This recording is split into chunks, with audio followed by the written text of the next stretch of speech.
आदि गणेश तीजे सुमिरो शारदा, मेरे कंठ करो प्रवेश। मन समर्पण भजन चैनल में आप सभी का स्वागत है।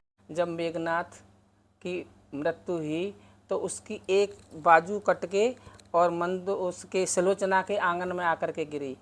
जब उसके आंगन में आकर गिरी तो उसने देखा कि ये बाजू किसकी पड़ी हुई है, क्योंकि उसको तो यकीन ही नहीं हुआ था कि मेरे पति को कोई मार सकता है, क्योंकि उसको वरदान था कि जो 14 साल तक अन्न नहीं खाएगा, स्त्री का मुंह नहीं देखेगा, वो ही मेरे पति को मारेगा। तो उसे विश्वास नहीं हुआ। तो उसने पूछा उसकी सहेली, और वो कहने लगी कि ये हाथ किसका है। तो उसने उसके हाथ में एक चौक दिया।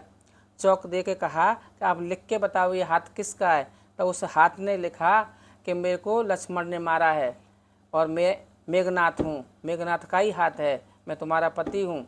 तो सुलोचना रो रो के विलाप करती है, और सुलोचना रोते रोते कहती है अपने रावण ससुर और सास सब से कहती है कि सासू जी मुझे राम के दल में भेज दो, क्योंकि मैं अपने पति के साथ सती होना चाहती हूँ, क्योंकि वो नाग कन्या थी। तो जा कर के वो रावण कहता है कि तू मेरी बेइज्जती कराएगी, मेरी बेइज्जती कराने के लिए जा रही है। तो रावण ने मना कर दी। फिर मंदोदरी कहती है कि मैं भेजती हूँ, और रथ में बैठा के सुलोचना को भेज दिया, क्योंकि कहने लगे विभीषण हैं वहाँ पे, तुम्हारे काकाश्री हैं, चले जाओ तुम। तो सुलोचना चली जाती है। सुलोचना फिर क्या रोती जाती है और विलाप करती जाती है, और क्या कहती है,